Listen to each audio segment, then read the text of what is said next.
Hola, ¿cómo están?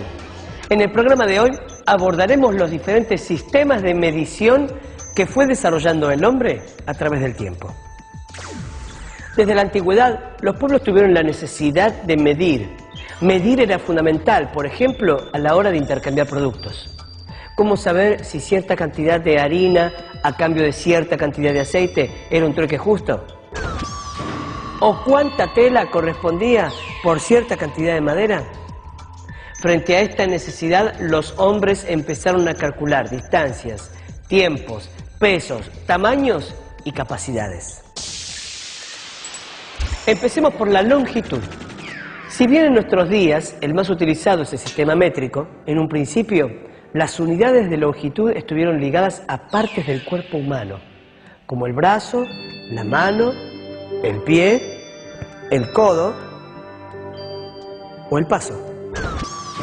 Los egipcios, por ejemplo, usaban el codo, que era equivalente a la longitud que va desde el codo al extremo del dedo mayor. Los romanos usaban el pie, medida que correspondía a la distancia que había del talón al dedo pulgar.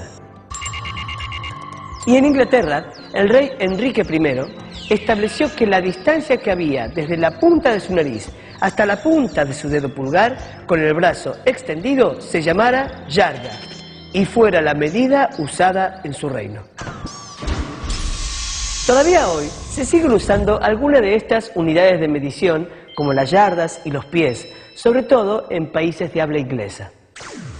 Y si bien cada país define sus sistemas de medición, existe un sistema internacional de unidades de medición para que podamos intercambiar productos sin problema.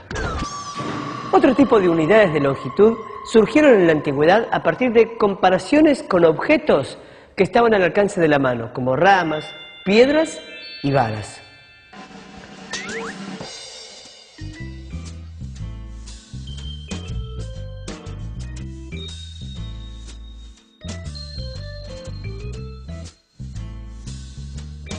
Por suerte estos sistemas ya no se usan en nuestros días. Pero volvamos a la antigüedad. Entre las cosas que los hombres necesitaban medir, había una muy importante: el paso del tiempo. Para conseguirlo, se basaron en la observación de los movimientos del Sol, la Luna, las estrellas y otros fenómenos naturales que se reiteraban siempre.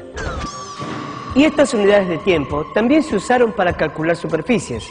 ¿Saben por qué? Porque era muy fácil establecer una comparación entre el tiempo que se tardaba en arar o en sembrar una parcela de tierra en condiciones similares y la superficie trabajada. O relacionar el tiempo necesario para ir de un pueblo a otro por el mismo camino y la longitud que existía entre las poblaciones. Es una forma muy práctica que aún hoy se usa mucho porque proporciona una información rápida y bastante precisa. Por eso, hoy en día, nos encontramos carteles que nos indican que una estación de servicio o un supermercado está a 15 minutos en lugar de indicar la distancia exacta en metros. O, por ejemplo, si estamos en un colectivo y preguntamos ¿cuánto falta para llegar al zoológico?, obtenemos como respuesta 15 minutos. Ahora, escuchemos a un especialista. Aunque no nos damos mucha cuenta, vivimos rodeados de instrumentos de medición. Vivimos en un mundo de mediciones. Tenemos relojes, tenemos termómetros en nuestra casa. Cuando dormimos, los instrumentos de medición siguen actuando, el medidor de energía eléctrica, el medidor de gas. Es algo fundamental para la vida actual de las personas, pero también lo fue para la vida del hombre más primitivo, que necesitaba regular sus actividades, y entonces, por ejemplo, tomó al Sol, el movimiento de la Tierra alrededor del Sol, él veía que el Sol aparecía y desaparecía, lo tomó como un reloj. Y luego necesitó medir longitudes, pesar cosas, medir volúmenes. Entonces hay toda una historia de cómo se fue construyendo este mundo que hoy conocemos, y hay toda una evolución de las unidades que el hombre necesitó utilizar para cuantificar de alguna manera lo que medía. Otras medidas que era necesario tomar muchos siglos atrás era la de los alimentos, líquidos o sólidos. Para poder intercambiarlos se usaron vasijas de diversos tamaños y formas y balanzas especiales según el tamaño y las características del objeto a pesar. Así fueron surgiendo en el mundo distintos sistemas de medición. Algunos fueron más útiles que otros y por lo tanto más aceptados y difundidos. Además, el progreso de las sociedades impuso la necesidad de medir cada vez con mayor precisión las actividades y acciones mensurables de la vida humana. En Argentina contamos con el CIMELA, que es el Sistema Métrico Legal Argentino. Se encarga de regular las unidades que se deben usar para medir distintas magnitudes o cantidades de productos que se compran y venden todos los días. Los invito ahora a conocer algunas relaciones entre magnitudes, como el peso, el volumen y la capacidad, y a explorar la idea de aproximación en mediciones.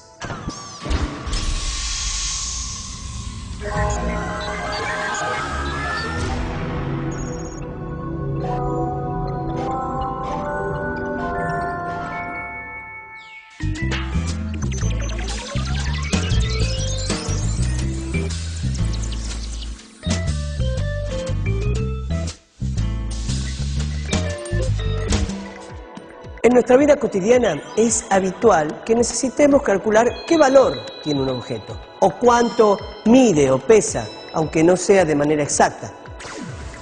Es muy frecuente que nos manejemos con medidas estimadas. Por ejemplo, calculamos que 6 naranjas son aproximadamente 1 kilo.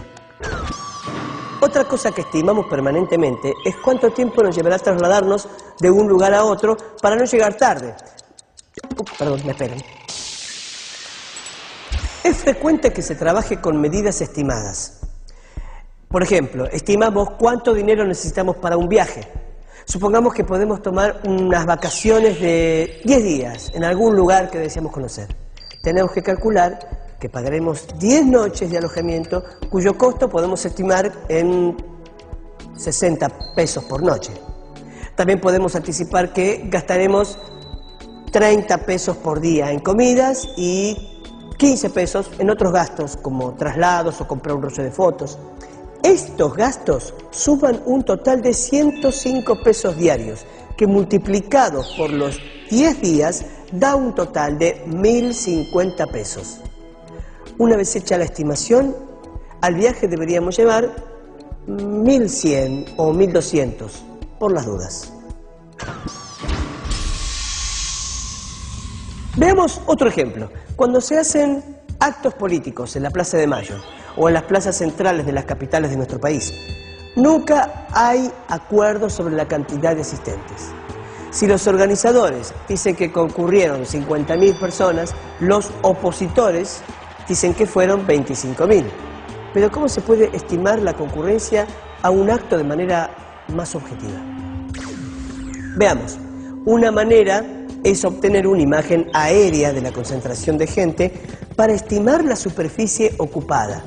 Luego, considerando que hay un promedio de 4 personas por metro cuadrado, se puede estimar la cantidad de gente que concurrió. Estimemos con cuánta gente se llenaría la Plaza de Mayo. Podemos estimar que la plaza tiene 1 cuadra de ancho.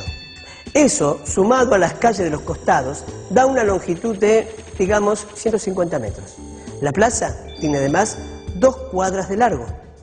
En este caso, con 3 calles, aunque en una de ellas no suele ubicarse gente, lo que nos permitiría tomar unos 250 metros de largo. Por lo tanto, tenemos 150 metros por 250 metros, igual a 37.500 metros cuadrados. Como por metro caben 4 personas, multiplicando nos queda que en la plaza entran aproximadamente 150.000 personas. Por supuesto que este valor no es exacto y puede tener variaciones. Pero si el organizador de algún acto dice que convocaron en la plaza a 500.000 personas, podemos estar seguros de que está exagerando. Como vimos, para estimar medidas no hacemos otra cosa que poner en juego nuestros conocimientos. Muchas veces, sin darnos cuenta, establecemos relaciones entre distintos objetos. Por ejemplo, yo sé que si me pongo en punta de pie voy a llegar a agarrar una naranja de un árbol porque veo que la rama no es tanto más alta que yo, o que la distancia que recorro para ir a la casa de mi amigo Manuel es casi igual al largo de una cancha de fútbol. Muy bien, como ya dijimos, aunque nuestros cálculos no sean absolutamente exactos, estos recursos matemáticos nos ayudan mucho en nuestras actividades de todos los días. Reflexionar acerca de la importancia del proceso de estimación da una visión más amplia de los procedimientos que nos ayudan a tomar decisiones sobre las unidades y escalas apropiadas en problemas que implican medidas.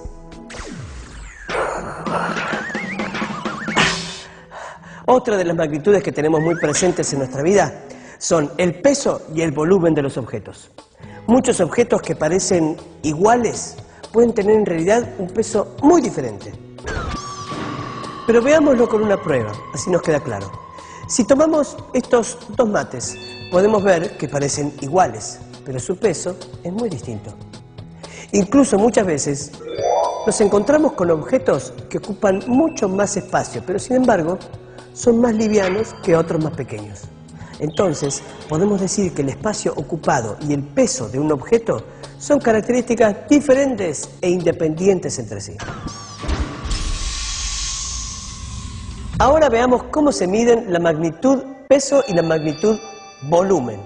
Ya sabemos que para comunicar cualquier magnitud contamos con sistemas de medidas que son socialmente aceptados y están legalmente vigentes.